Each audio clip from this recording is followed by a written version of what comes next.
మహిమగల జీవితం అంటే దైవిక సహవాసం, దేవునితోనే సహవాసం చేయటం. ఎంత అద్భుతం అండి.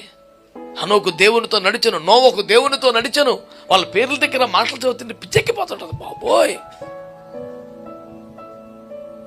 దేవుని మార్గంలోకి రావడమే మనకు సవాల్ అయిపోతుంది. దేవుని మార్గంలో నడవటమే శక్తికి మించిది అయిపోతుంది. దేవునితో నడవటం, దేవునితో నడవటం అంటే సింపుల్ అండి. యేసు ప్రభు వారి మార్గంలో నడవటం సులభ, కష్టమా? చాలా కష్టం. ఎవడైనను నన్ను వెంబడింప గోరుని ఎడలబడు తన్ను తను ఉపేక్షించుకొని రావాలంటాడు.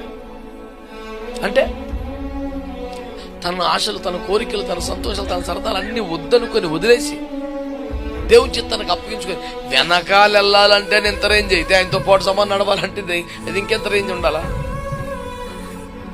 ఫుడ్ స్టెప్స్ లో మెల్లిగా జాగ్రత్తగా వెళ్ళటానికి ఎంత రేంజ్ అయితే, ఆయనతో పాటుగా నడవడం ఎంత పెద్ద ఛాలెంజ్.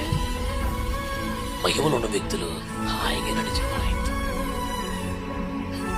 మహిమ కలిగిన జీవితం అనండి. దేవుని పోలిక, దేవుని స్వరూపం, ప్రేమ స్వరూపంగా బతకడం.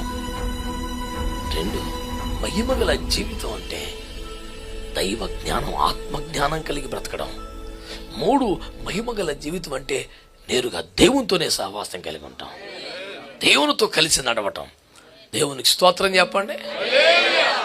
తప్పకుండా చెప్పాల్సిన ఒక మాట, సృష్టిపై పరిపూర్ణ అధికారం కలిగిన స్థితి. ఎక్కడ? 8వ కీర్తన 2వ వచనంలో, 8వ కీర్తన 3-5 వచనాలు. ఆయన నరుపుత్రుని దర్శించడం కూడా ఏపాటివాడు, మనుషుని జ్ఞాపకం చేసుకుని అని మాట్లాడుతూ ఏమంటాడు? ఆయన మహిమ ప్రభావాలతో అని కిరీటం ధరింపచేసి ఉన్నాడు.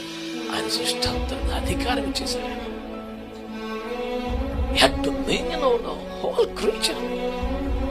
సృష్టి మీద that is the range of the person who lived in glory. నేనేమంటున్నానంటే, మహిమ కలిగిన జీవితం అంటే మహిమను చూపించే జీవితం కాదు, ఏదో శక్తిని అనుభవిస్తున్నట్లుగా అనుభూతి పొందే జీవితం కాదు, వేదిక మీద ప్రదర్శించే ఒక శక్తి కాదు. మహిమ గల జీవితం అంటే దేవుని స్వరూపాన్ని కలిగి బతకడం.